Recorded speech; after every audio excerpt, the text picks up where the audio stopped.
Hey everybody, so it is time to make a new hammock.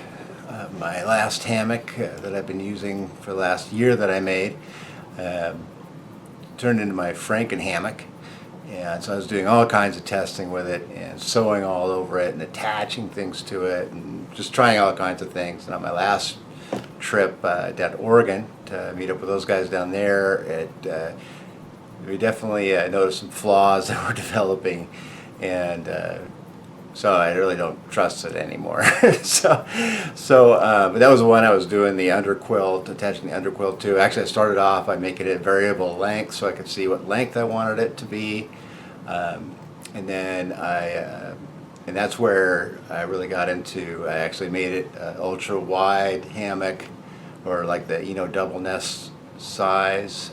So it was basically a little over maybe 6.5 feet wide, and then I had a variable from anywhere from 9.5 feet up to 14 feet long to see what I really liked. And I've made a few more hammocks based on those findings, and kind of came up with the length of 12 feet with standard width fabric, not adding anything on. So I did another video on that, on the thing talking about length and width and sag and all that, and I'll do one of those card things up here if you want to get more into that. But I do have other videos on other hammocks I've made. But what is different about this hammock is it is going to be a lightweight hammock, and that doesn't mean it's going to be small. I know there's some lightweight hammocks out there and they're like 8 feet long, 9 feet long. I just don't fit in those. Not comfortably, or not something that I would use over and over and over again. I might put it in my car or something like that for sunny afternoons at the picnic or something like that. But I need about a 12-foot tarp, or a 12-foot piece of fabric. Standard width is, what is it, like 58 inches wide. I think it's usable space. What I did before, the fabric I used before was a 1.9 ounce Ripstop nylon, not waterproof, and that's what I've made a bunch of hammocks with as of late. They've come out with this fabric right here, and this is, instead of Ripstop in a grid, so a normal Ripstop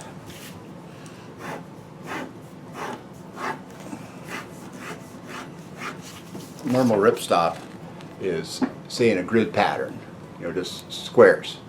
And the 1.9 ounce stuff that I was using before, say, was this big. And then, like this is the 1.1 ounce sil nylon that I've been making my tarps out of. This is actually the Coyote Brown I just made Daryl's 39 campers tarp out of, and it's Ripstop and is actually quite a bit finer. So compared to the 1.9, it's quite a bit smaller. All right, so where was I? So this is the fabric that I am going to be using now, and this is called Hyper D, and it's 1 ounce fabric, and it has a totally different grid pattern for its ripstop. And so its grid pattern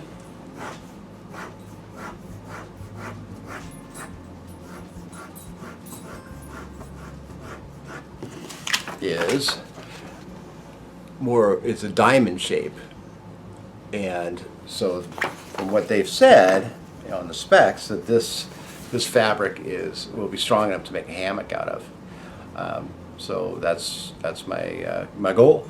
And some of the things I did learn, or I have learned from other hammocks that I've done, and looking at different hammocks and fabrics and Ripstop fabrics and all the tent makers and all that.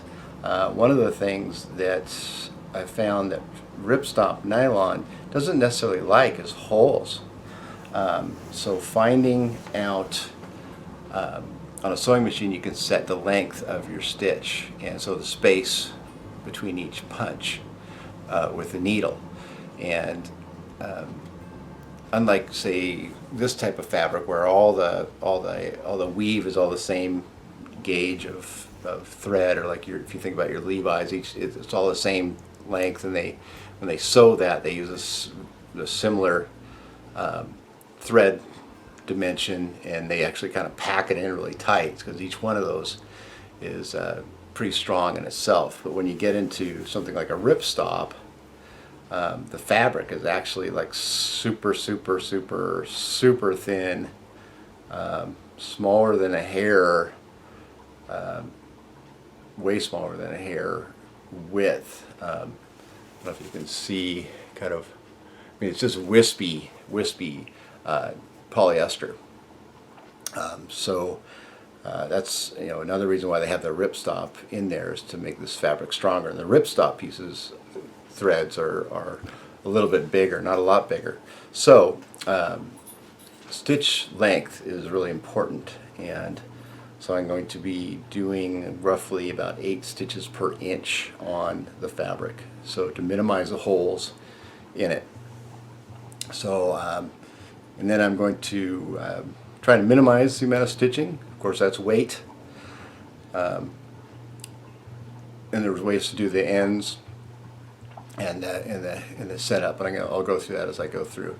But the first thing I need to do is cut this. I got 5 yards, and I'm going to roughly cut it at 12.5 feet long, and go from there.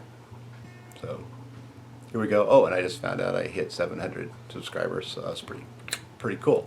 So I will proceed now. All right, so I've got it folded in half. I'm sure everybody else up there does not have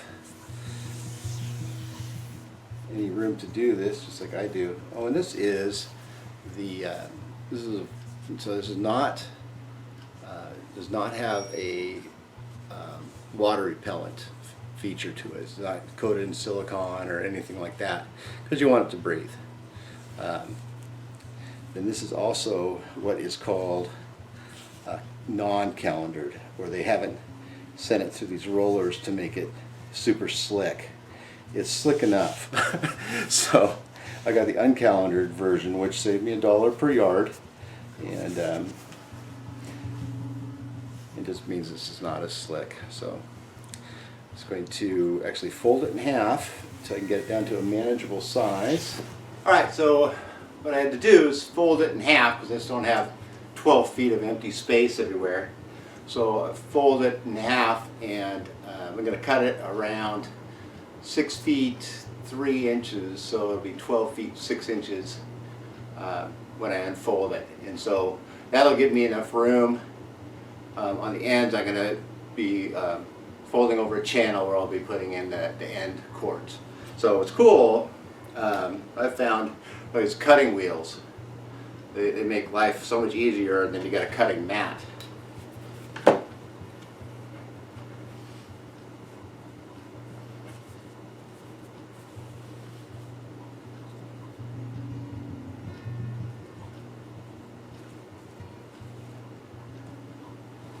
This cuts real nice. Save this for stuffed sacks or something else, I don't know, but it's cool cloth.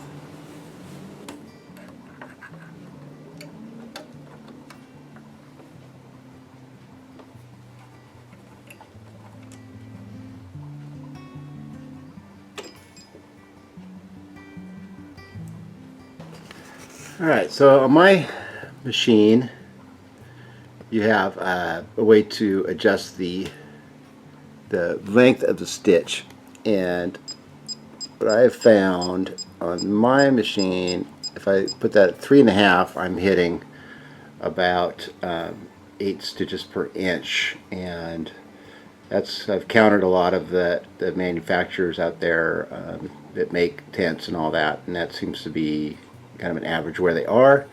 I'm also not using like a heavy duty thread on the hammock, because nothing I'm going to do is going to require the thread itself to take that much stress, and so I can just actually sew like normal. The ends, I'm going to be relying more on the fold of the fabric itself. So I'm just using a normal polyester thread and a normal needle size. Okay, so on some fabrics you have different actual sides to a fabric. See if I can get that in there. So you have different sides to a fabric. When you're doing a sil nylon, that's really important. And of course, with a pattern type, that's important. But this is the same on both sides. So the first thing I do is I'm going to just do a rolled hem. Let's see, where am I? So rolled hem. So I'm just going to go over it once, and then I'm going to fold it twice, and then sew down it. And I've got to a point now where I don't have to pin anything. I can just sew it. So that is this step. The long sides first.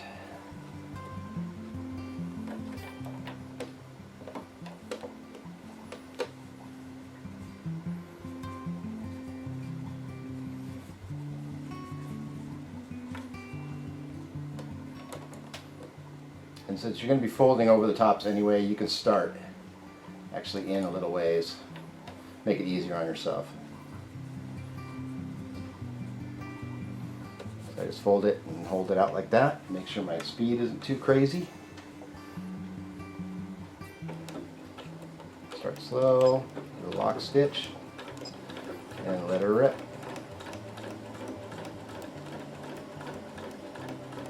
And usually when I start off kind of slow, kind of get into the rhythm of the machine. Then I can speed it up later.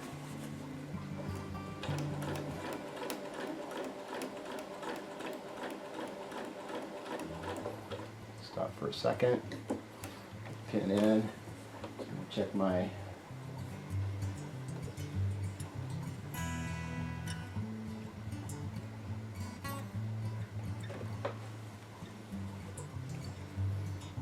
stitch length looks good, and the tension looks good.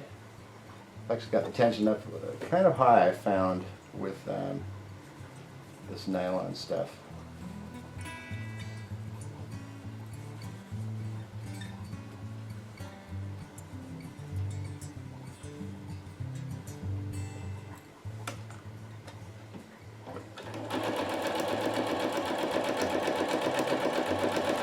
Okay, so I've done the long sides, just a basic hem, and so now the ends I'm going to be making a channel. You don't need to do this when you're making a hammock. It's just how I am going to do this particular hammock. I'm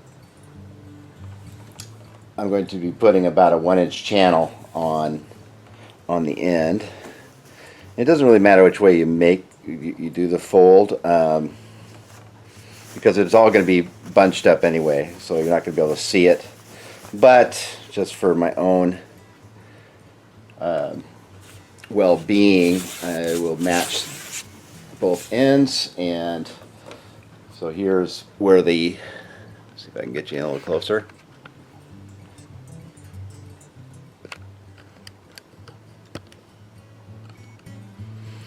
So this is on the right end. So I'm just going to bring it in about 1 inch, like that. Again, if it's something that you're really a stickler about, some people pin it. It just drives me nuts. Some people tape it. Some people use double back tape. There's a lot of different ways you can do it. I'm proficient enough that I can do the hem that I need, and it's going to all be bunched up anyway, so it's not necessarily that critical, in my opinion, to get all that down. Maybe some people will disagree, but I just feel I can just do it. So. And let me see if I can bring you in. So I was talking about stitch length and all. So let me see if I can find that. So what I'm talking about is right in here. See if I can get even closer. Okay, so earlier I was talking about stitch length.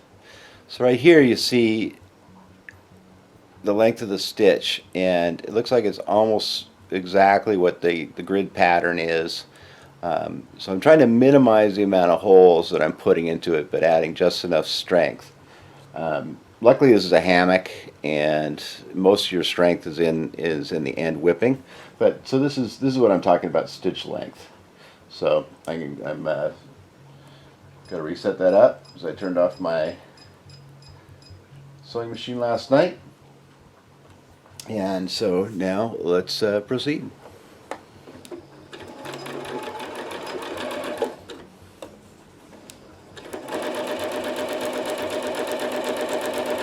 Okay, so now just to add a little more rigidity or a little more strength to the channel where I'll be putting my whippy sling in, is I'm going to fold it over once, and then I'm going to fold it over one more time. So I just have that as my channel.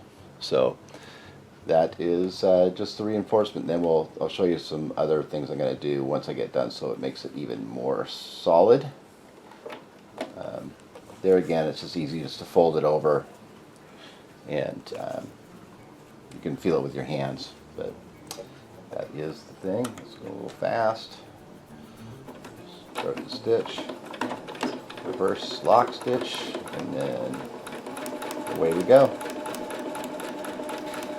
Alright, so my other hammock that failed, I had whoopee slings on it, so I just grabbed those whoopee slings off of that one. No need to make them again. These things are pretty solid. And find my channel end, and there's lots of ways of doing this too, but the way I sewed it, so I have basically two channels together on there. So now I'm just going to feed this through to the other side.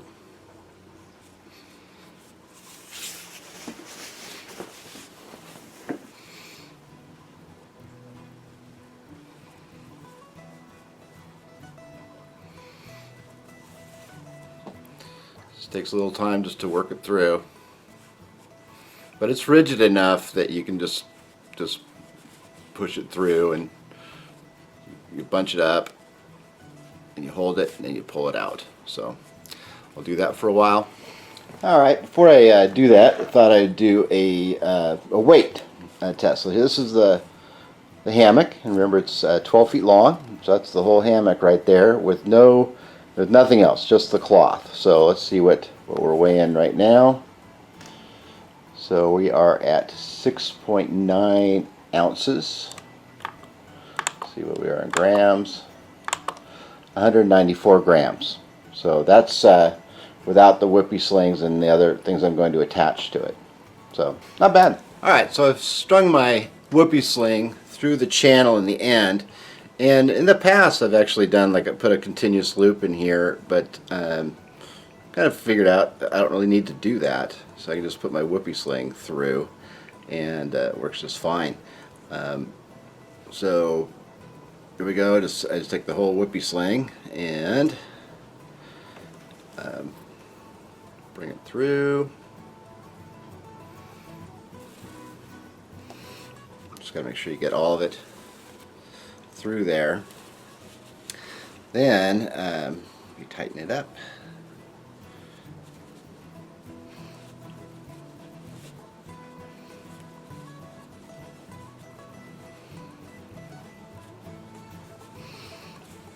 Like so. So what I am going to do, though, is just to give this a little bit more reinforcement, is I'm going to do a whip end using some zinget line just around the end. It's like a regular, like you'd see a regular whipped end hammock. just to give it just that little extra strength, and it also would not really add a lot to the weight of the hammock.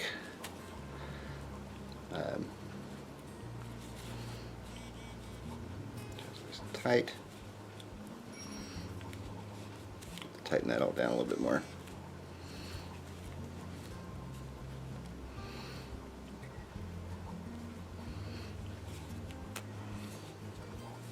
That'll just give it that little extra weight, and then plus it gives you little knobs to be able to fasten like under quilts too. But just a quick little wrap on there. It'll give it just that much more strength to on the ends, rather than rely on your sewing and your thread. So, all right, I'll get that done. Just gonna whip it off with some clove hitch type of things. I do like to be able to take this apart, so I will make it so I can still get that apart if I need to, in case of like field repair type of thing. So, all right, I will get that whipped together and get the other end done. See how it looks there? So it's kind of a combination channel whipped end. All right, I've got both ends whipped, and what I did on one end, I used the yellow Zing It, and on the other end I used the gray Lash It. It's the same stuff, just different colors, and that sometimes is helpful if you start putting your hammock where your head's at, say, one end or another. You start modifying your hammock just for that particular reason. So you can say the yellow end is always going to be my head end, and so that's why I did that. And I did make it so I can take that off if I want. So now looks like it'll hold real well. So now what I need to do is figure out, while I've got it down, I'll tighten that up a little bit. While I've got it down is set my ridge line. So I will measure the length of the hammock as it sits right now after I kind of tie this up again. So, all right, got to set the ridge line length, and this is my ridge line that came off my other hammock. And I also have soft shackles on the ends to attach it to the whoopee slings. Again, that's something I could actually just put the whoopee sling right through here to save some weight, which I might do actually. Just cut down on. No, I'll leave them on there. I made them. It's kind of this one here. This soft shackle is out of AM steel, and actually I made this soft shackle. It's a longer style. I made that out of the Zing It line. So, but they've got tons of strength on it. So, but you have to figure out how long to make your ridge line to start off with. That's not necessarily what you go with. You go with your comfort. So about 85% of your total length of your hammock is what you're looking to get. And so that's about 117 inches on this length of hammock.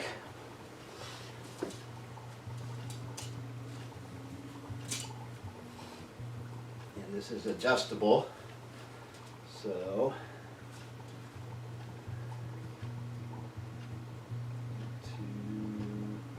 it out a little bit more. It looks like I actually increased my sag.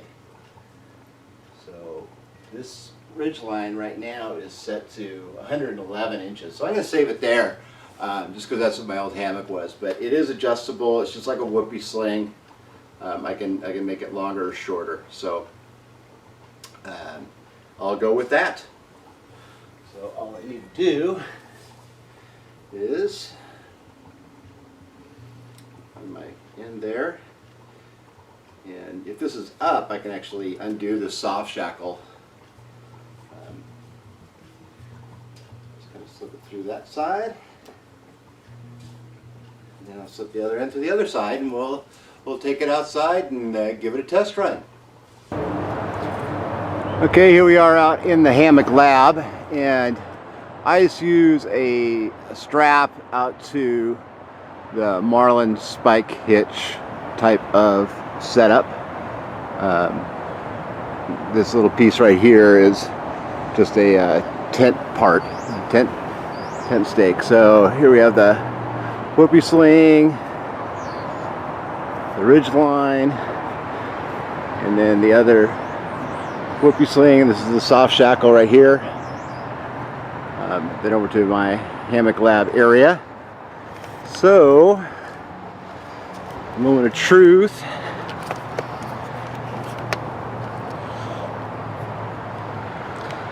See what happens.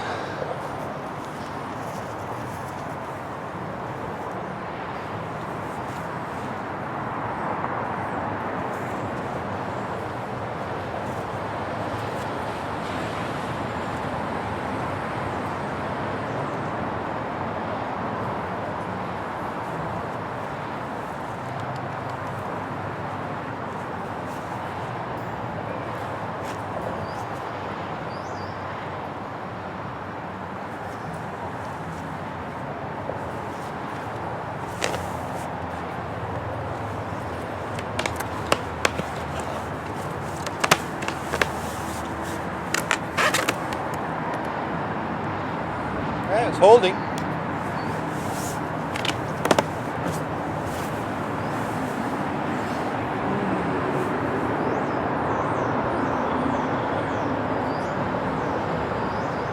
yeah, that's soft and comfortable. Wow. Just a little bit.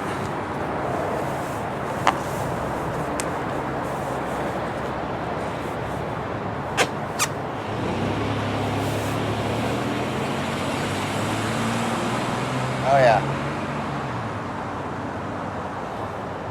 That works perfect. Let me get the camera angle.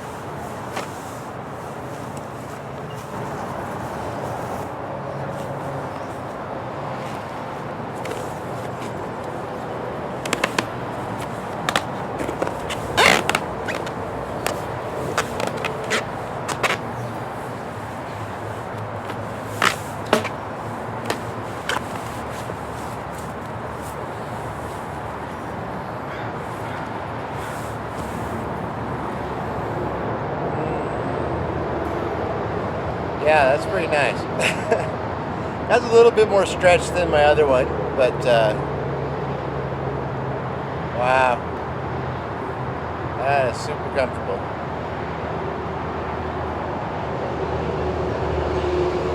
Alright, that is a success, so let's go in and I will measure now the whole weight with the tree straps, so get the final tally. Okay, so this is the whole package now. So it's about the size of my hand. Has two tree straps, has the whippy slings, has the adjustable ridge line, and two soft shackles. It's the 1 ounce Hyper D.